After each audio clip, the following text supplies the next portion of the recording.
Mixed martial artist Fedor Emelianenko and Donald Trump in 2008. Credit, Tiffany Rose/WireImage.com. Quick, name someone who Donald Trump and Vladimir Putin both know and venerate.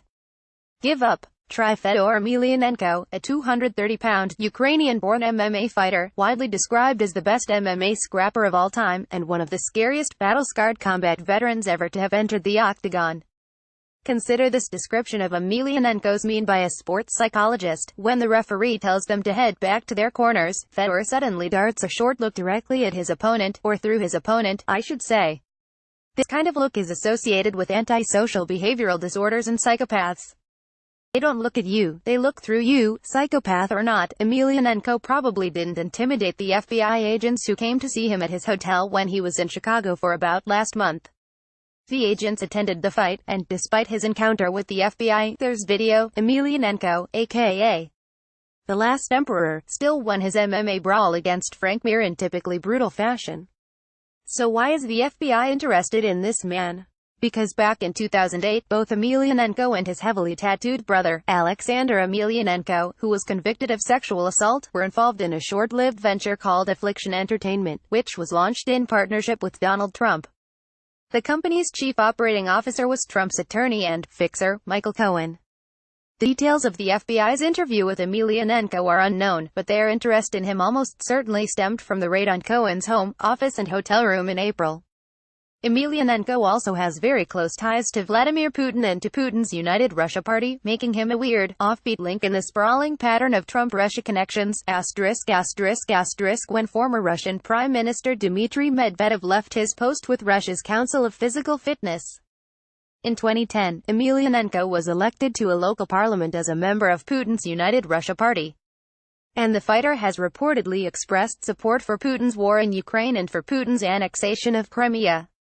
For his part, Trump's ties to Emelianenko began a decade ago. In 2008, Trump was approached by Affliction Clothing, a martial arts-themed apparel company looking to expand into fight sponsorship, and which saw a partnership with Trump as a surefire publicity generator, reported Politico in 2016. Michael Cohen was a fan of the sport and encouraged Trump to make a deal. Trump teamed up with Emelianenko's promoter, manager, Vadim Finkelstein, and the new venture, Affliction Entertainment, made big plans. But, like many of Trump's business schemes, vodka, steaks, a university, Affliction Entertainment fell apart, disastrously. After only two expensive, money-losing spectaculars in Anaheim, California, both featuring Emelianenko, the company shut down. Mixed martial arts is an especially violent, take-no-prisoners sport, and has resulted in at least 5 deaths since 2007. That's for officially sanctioned bouts. There are many other casualties in unsanctioned or illegal fights, and it's precisely that violence that appears to attract both Trump and Putin. Trump seems to have been obsessed with the sheer physical power of Emelianenko.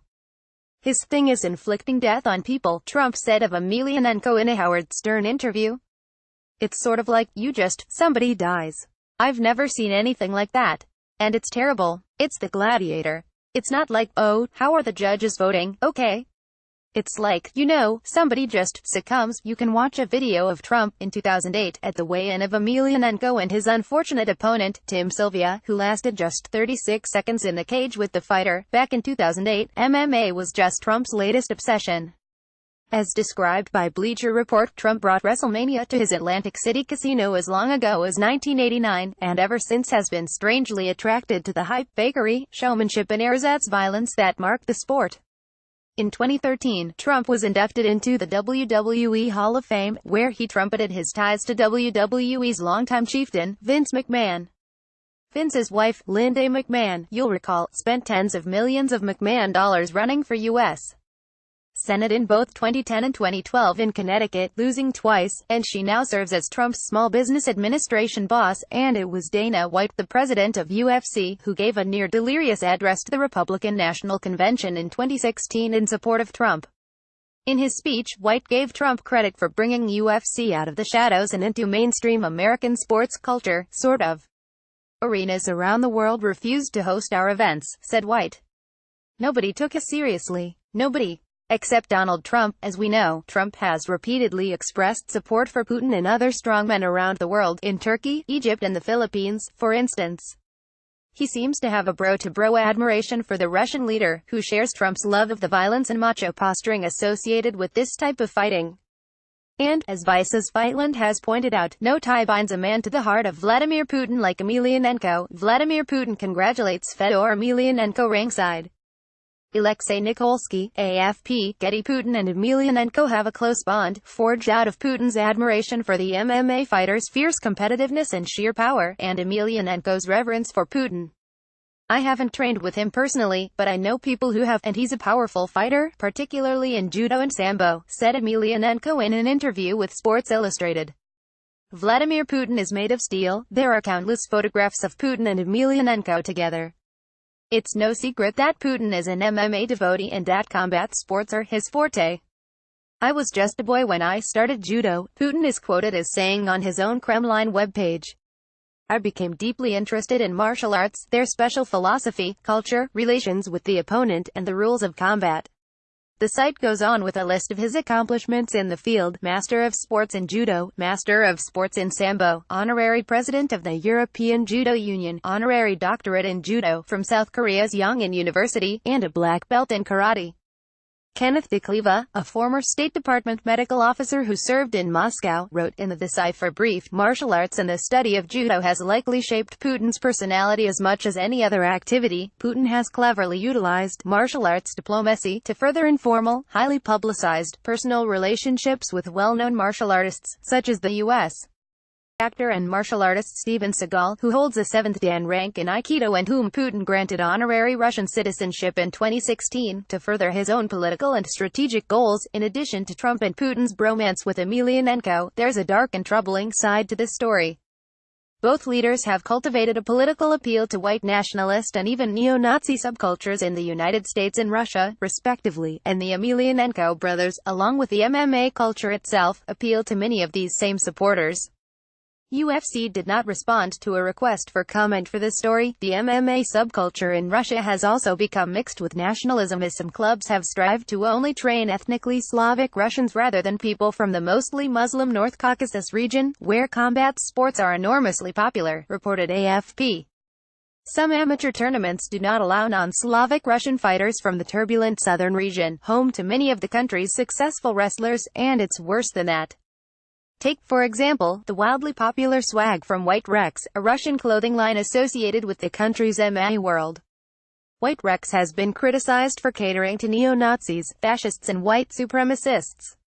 Rolling Stone was unable to reach White Rex for comment. A detailed and scary takedown of White Rex and Bloody Elbow, the MMA site run by SB Nation, describes the company's panoply of mystical, occult, pagan, and outright Nazi-like symbols. Some of the White Rex shirts openly state slogans such as "Zero Tolerance," "Angry Europeans," and "White Rex Against Tolerance." Others, including women's, wear sports symbols such as 88, which stands for Heil Hitler. In an interview with a Russian media company, Denis Nitikin, the founder of White Rex, rejected having his brand labeled as neo-Nazi. He did, however, say that after spending a decade in Germany, Holland and Ireland, he began to grasp the idea of nationalism. I began to ask myself why the white man is oppressed, and realized that something was completely wrong.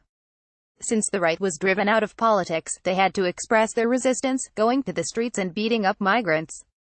This was the only opportunity to protest. But let's revisit Fedor Emelianenko's brother. Much of Alexander Emelianenko's body is covered with meaningful tattoos, and they've been widely written about, analyzed and interpreted.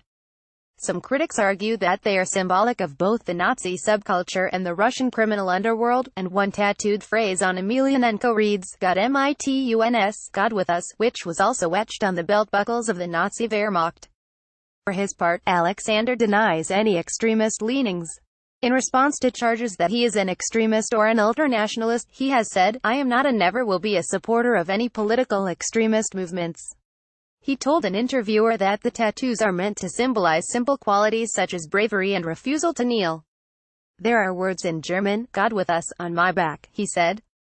"For me it is a symbol of revival, so to say." Since mounting his presidential campaign in 2015, Trump has deliberately cultivated an appeal to disaffected, angry white working-class voters, some of whom have fallen under the influence of far-right and white nationalist groups and organizations.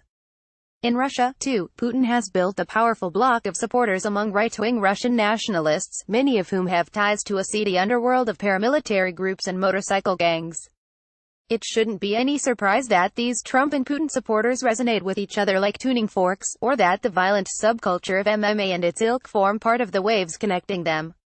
But if the Mueller inquiry, the FBI raid on Michael Cohen, and the FBI questioning of Fedor Emelianenko tell us anything, it's that the Justice Department and the Office of Special Counsel may be hot on the trail of yet another of Trump's Russia ties. As David Von Drell so memorably put it in his wry account of Trump's proclivity for MMA, at this point, many Americans would like to change the channel. And indeed, pro wrestling ratings have been dropping for years. But as long as Trump's core audience laps it up, there will be more, culminating, perhaps, as Bob the G-Man Mueller delivers a tilt-the-whirl head scissors takedown followed by a rude awakening. It's far too early in the Russia inquiry to say what part the investigation of Trump and Cohen's ties to Emelianenko might play, if any.